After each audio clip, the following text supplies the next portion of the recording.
O Via Justiça de hoje é sobre as cidades inteligentes, o municipalismo, a gestão pública de municípios.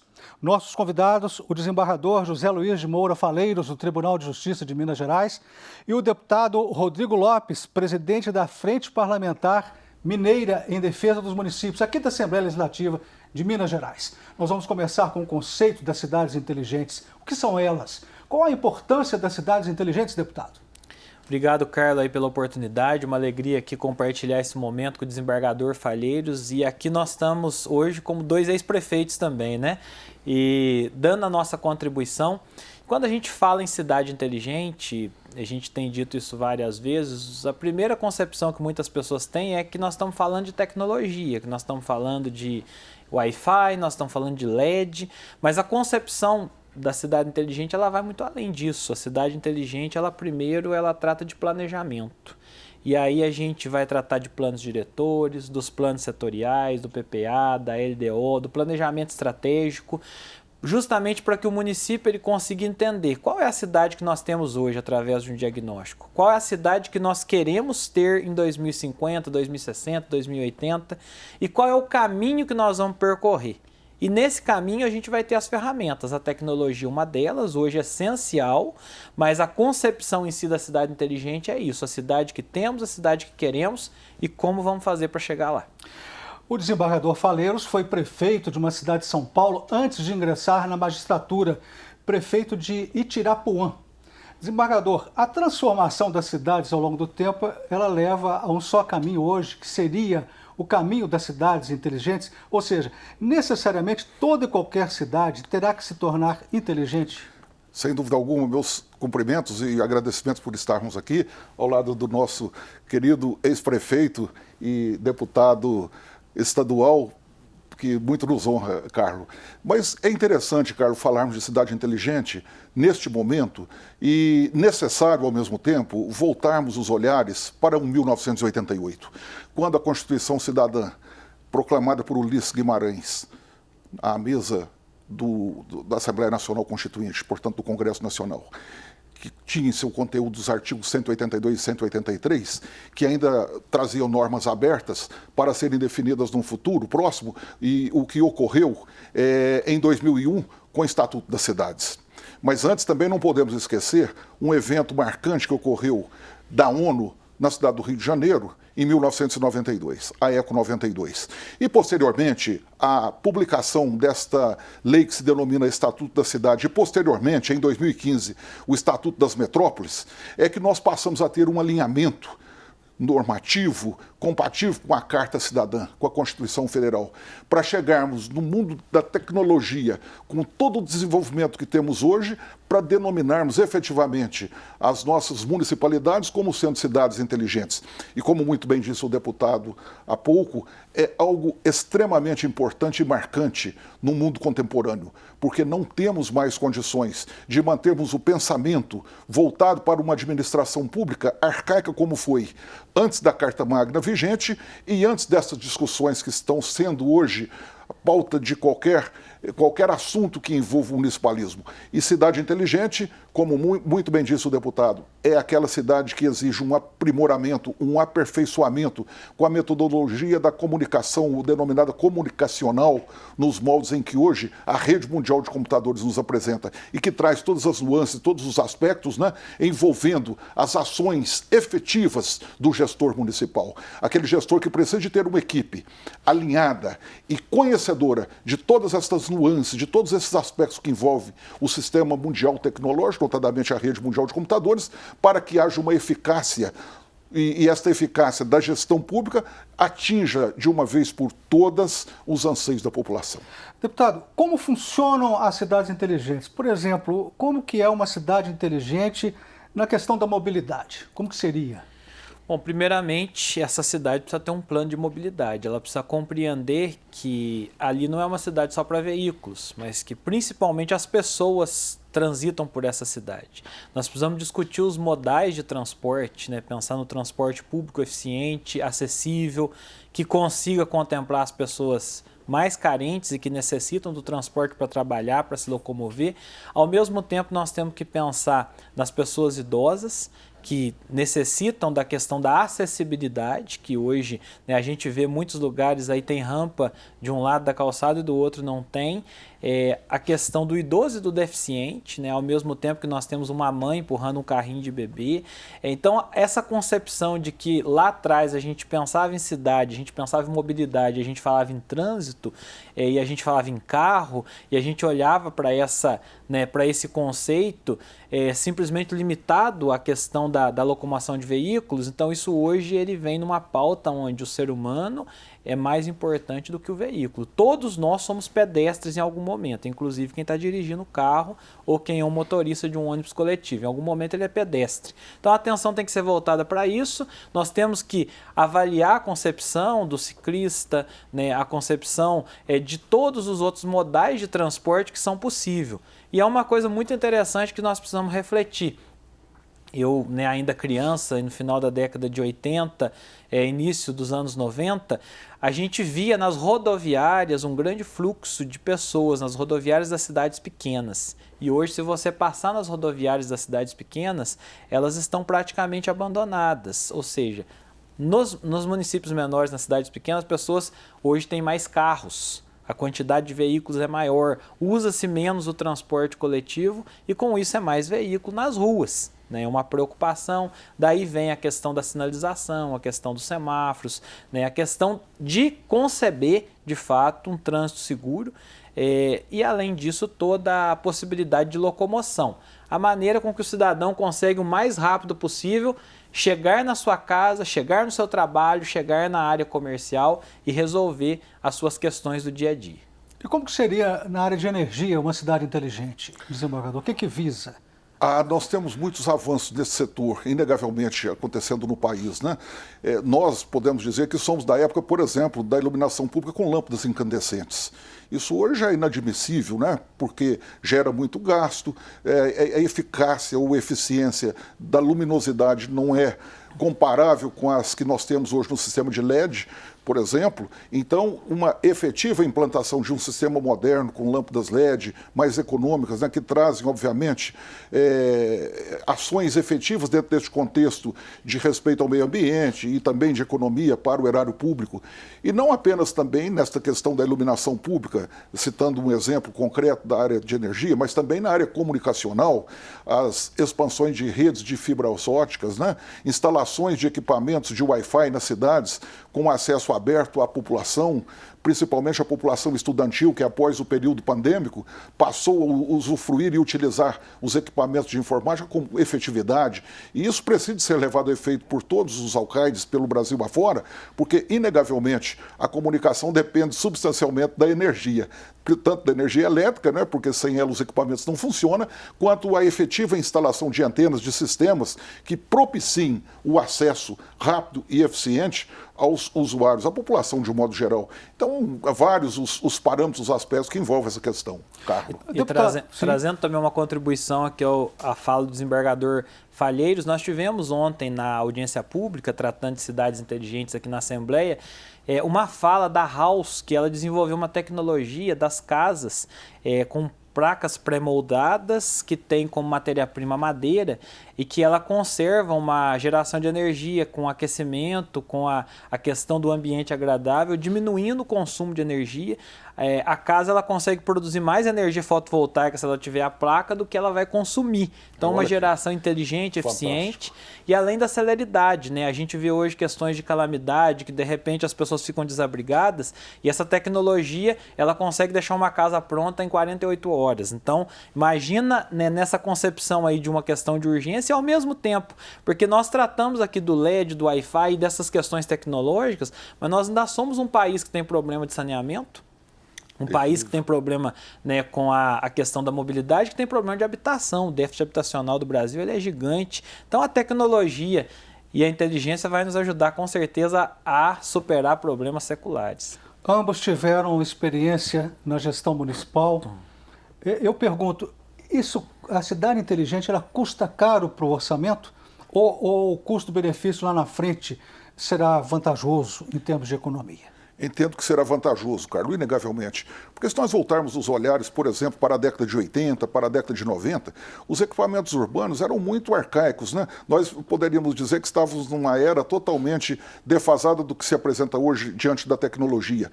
Então, por mais que seja dispendioso hoje a implantação de um recurso tecnológico no âmbito de uma municipalidade, inegavelmente, o que ela produzirá de economia e de atendimento efetivo à população num futuro próximo é muito maior. Então, se nós pegarmos a década de 80, a década de 90, em que não se cogitava a existência, por exemplo, dos smartphones, né, dos computadores pessoais, como hoje nós temos acesso e facilidade de manuseio e de utilização de um modo geral, nós estamos avançando muito. Então, de princípio, tudo parece ser dispendioso, mas na verdade não é, porque o resultado, a efetividade das ações decorrentes da implantação destes equipamentos, inegavelmente, é de um alcance incomensurável, muito distante daquilo que nós tínhamos há 2, 3 décadas atrás. Deputado, é preciso engajamento por parte dos cidadãos? As pessoas terão ou têm poder de escolha na elaboração de uma cidade inteligente, ou é algo de cima para baixo, algo imposto por quem está no comando? Ô Carlos, primeiramente, se não tiver a participação da sociedade, não é uma cidade inteligente, porque quem vive na cidade são as pessoas e elas têm que opinar na construção desse processo. Então a gente tem alguns agentes fundamentais nesse processo de construção das cidades inteligentes. O primeiro é o poder público, que sempre é o fomentador de todo o processo. Nós temos a iniciativa privada, que vem viabilizar nas PPPs a eficiência e a possibilidade de trazer serviços a um custo melhor do que o poder público em si realiza. Nós temos o terceiro setor através das entidades não governamentais, que também são fundamentais nessa construção, e nós temos a universidade, né, o setor educacional, que é crucial nesse processo de construção de conhecimento, e a população de maneira geral, com uma participação direta ou através de seus representantes, mas podendo opinar e trazer a construção desse modelo de cidades inteligentes. Então, antes de mais nada, nós precisamos ouvir de fato as pessoas, aquilo que elas querem, aquilo que vai de fato melhorar a vida delas. Com certeza a necessidade de Serra da Saudade é diferente da necessidade de Belo Horizonte. E isso, né, tem que ser dado tratamento específico de cada realidade, né, e a população precisa ser ouvida com certeza. Nós vamos fazer um rápido intervalo. Voltamos em instantes com o Via Justiça.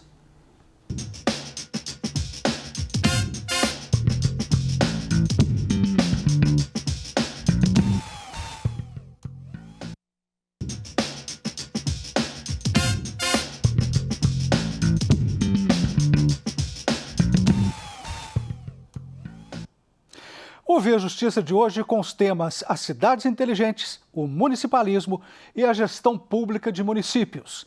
Participam do programa o desembargador José Luiz de Moura Faleiros, do Tribunal de Justiça de Minas Gerais, e o deputado Rodrigo Lopes, presidente da Frente Parlamentar de Apoio aos Municípios, aqui da Assembleia Legislativa de Minas Gerais. Pergunto para o senhor, desembargador, como que fica o direito municipal com o surgimento das cidades inteligentes? Isso é fantástico, Carlos. Nós, inegavelmente, estamos vivendo hoje a necessidade do aperfeiçoamento dos equipamentos urbanos, mas, sobretudo, o aperfeiçoamento, o aprimoramento da estrutura administrativa. Uma cidade inteligente, nos moldes em que se pretende ver no Brasil, a exemplo do que ocorreu em Curitiba, com as implantações, por exemplo, de um transporte mais eficiente, em Gramado, onde um polo turístico do Rio Grande do Sul como aquele está aprimorando a forma de recepção dos turistas dentro deste contexto de cidade inteligente, em que as pessoas passam a ter acesso às informações de todo o equipamento turístico colocado à disposição do turista naquela comunidade de uma forma paradigmática. E para que isto ocorra, a gestão pública precisa aprimorar de uma forma efetiva todas as suas ações. E essas ações decorrem, obviamente, do que primordialmente? De vontade política e de uma equipe de pessoas que realmente tenham conhecimento do que significa este modelo moderno, atualizado de gestão pública, para que a eficácia, de fato, da administração pública possa propiciar aos munícipes aquilo que se deseja, né? Então, esta compatibilidade, eu, por exemplo, fui, juntamente com a equipe do governador do estado, há 10 dias atrás, visitar o estado de Santa Catarina para buscar know-how, onde se pretende aqui em Minas implantar um sistema prisional inteligente e eficaz. Qual seria este exemplo? O exemplo real que Santa Catarina já possui, que é o sistema prisional industrial, em que o preso não fique jogado, abandonado à própria sorte dentro de um presídio, que é uma verdadeira estrutura de insalubridade, mas ele fica dentro de um parque industrial, onde eu pude constatar, por exemplo, lá na região de Curitibanos, um município da Serra Catarinense, a existência de 9 parques industriais dentro de um presídio, em que todos que querem trabalhar, trabalham. 10%, 12% não querem, eles não são obrigados. Mas isto é implantação de um sistema prisional eficiente, inteligente, compatível com a cidade inteligente. Por quê? Porque não busca a segurança pública? Não busca a condenação de quem quebra a paz social e pratica um injusto penal? Sim, busca. Os maiores reclamos, o deputado está aqui, sabe muito bem disso, na época em que enfrentam a eleição, dentre os maiores reclamos é a segurança pública. Então, se você possui equipamentos inteligentes na área de segurança pública, e aí o telespectador pode perguntar, mas como seriam esses equipamentos? O tratamento do preso, do condenado, em que ele trabalha para se manter e para remir a sua pena e possa reinserir-se na sociedade depois de cumprida a sua pena, entrando no mercado de trabalho. Isto é uma gestão eficiente, uma gestão inteligente, um sistema prisional inteligente dentro de uma cidade inteligente. É algo maravilhoso que já está sendo implantado no Brasil e que pretende se trazer para Minas Gerais. O desembargador Faleiros integra a primeira Câmara Criminal do Tribunal de Justiça de Minas Gerais. Deputado, tem muitas cidades inteligentes no Brasil ou ainda são pouquinhas?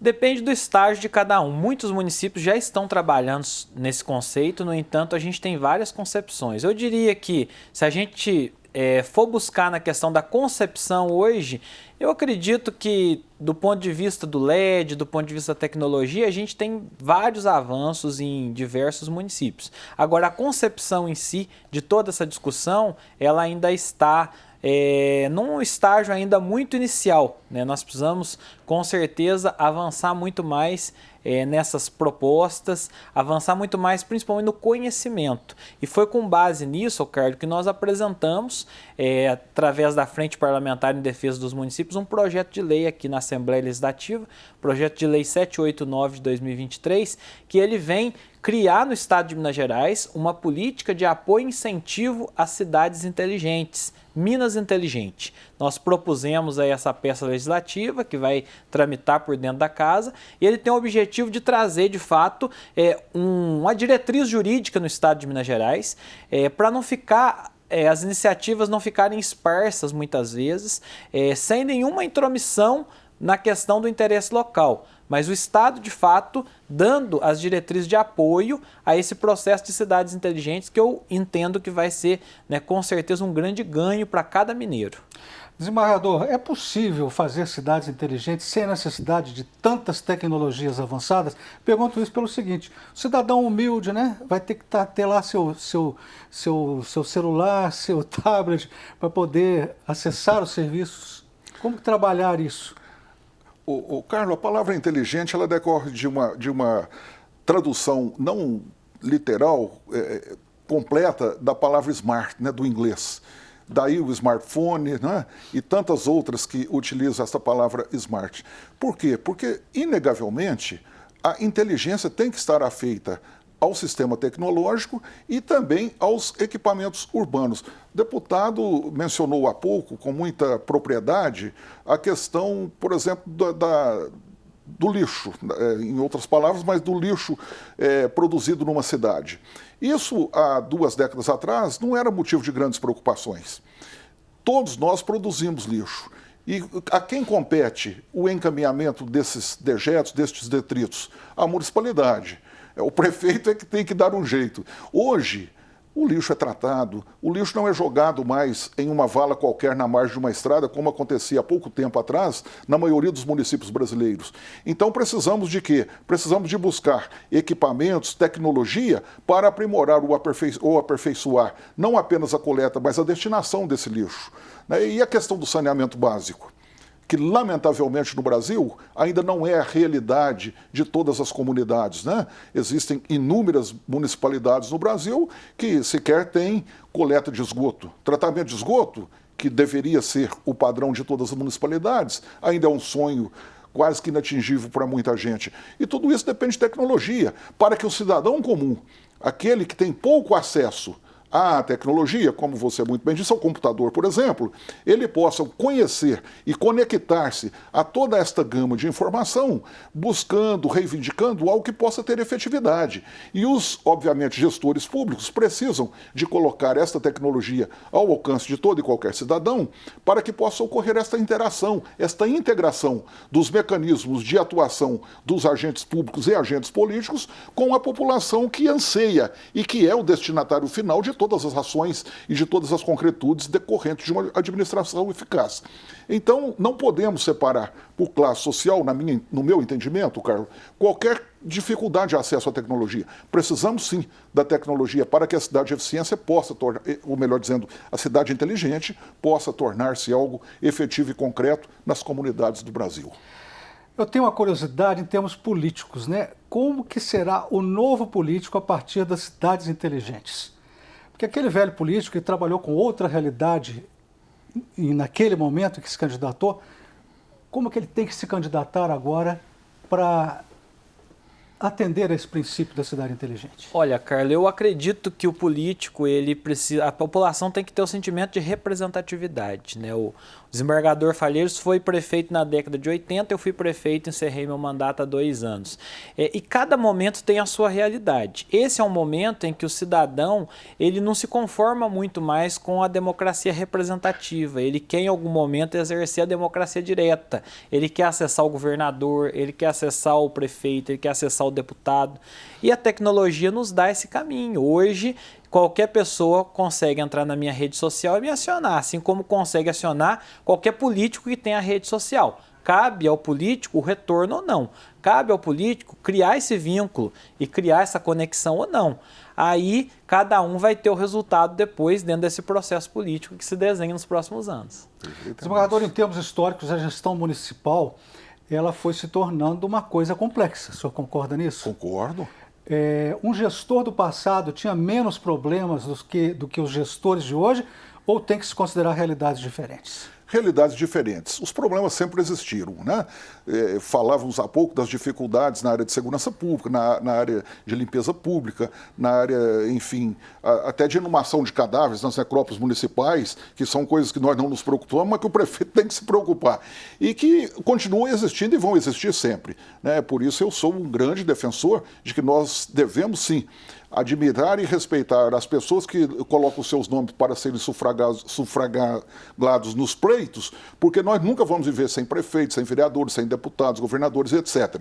E precisamos de pessoas comprometidas e capazes, como muito bem disse o deputado Rodrigo Lopes há pouco, para que elas possam atingir estes anseios da população, sem os quais não haverá eficácia nenhuma. Então, os problemas da administração passada com os problemas da administração atual, eles se assemelham, porque os reclamos, as necessidades, praticamente não sofrem grandes modificações, mas as ações, sim. As ações que geram uma administração pública eficaz e as ações que decorrem dos reclamos da população em face dos avanços tecnológicos alteram substancialmente.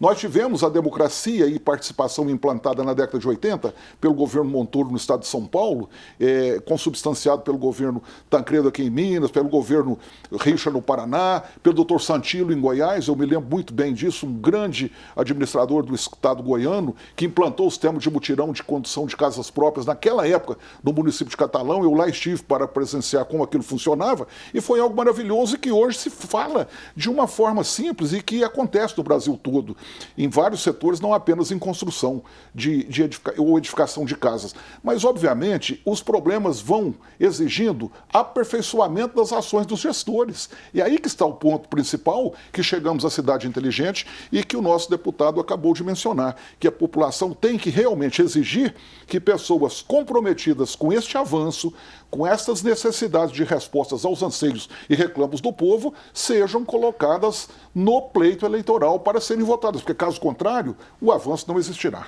estamos chegando ao final do programa, vamos partir para as considerações finais. O senhor deputado, objetivamente, porque o nosso tempo está quase se esgotando. Carlos, obrigado pela oportunidade. Desembargador Falheiros, um grande prazer e com certeza é um assunto que vai render outros programas, outras discussões, outros debates e eu me coloco aqui à inteira disposição. Obrigado aí pela oportunidade. Mas com relação à gestão municipal, o gestor tem que ter cuidados para enfrentar novos desafios, né? Muito cuidado, muita responsabilidade, amparo legislativo, acima de tudo, respeito com a população. O gestor precisa estar comprometido com o cidadão que o elegeu. E amparo jurídico também, né, desembargador? Sem dúvida. Para evitar cair no TCE, evitar cair no TCU, né? É fundamental, né? Porque hoje o sistema de prestação de contas, o sistema de administração das finanças, dos recursos angariados e dos recursos gastos, exige todo esse cuidado, todo esse zelo, né? Que tenha equipe, juntamente com os prefeitos nas comunidades, não importa o tamanho, capaz de dar respaldo a fim de que ele não tenha desdobramento negativo na área jurídica, tanto do Tribunal de Contas, quanto da Câmara Municipal, que é quem de fato julga as suas contas, e posteriormente o Judiciário, que acaba sendo, às vezes, a última instância a manifestar diante de um desvio que nem sempre decorre da conduta desviada, mas decorre às vezes do desconhecimento da equipe que auxilia o gestor. Quer dizer, uma equipe bem preparada está dentro do conceito da cidade inteligente. Está dentro e necessariamente precisa existir, porque caso contrário, não ocorrerá concretude na gestão pública. Muito obrigado aos senhores pelas participações. Obrigado. O Via Justiça de hoje termina aqui. Nós conversamos com o desembargador José Luiz de Moura Falheiros, do TJMG, e com o deputado Rodrigo Lopes, da LMG. Anote nosso e-mail para contato, viajustiça@mages.com.br. Acesse também as redes sociais da Mages. Obrigado pela audiência.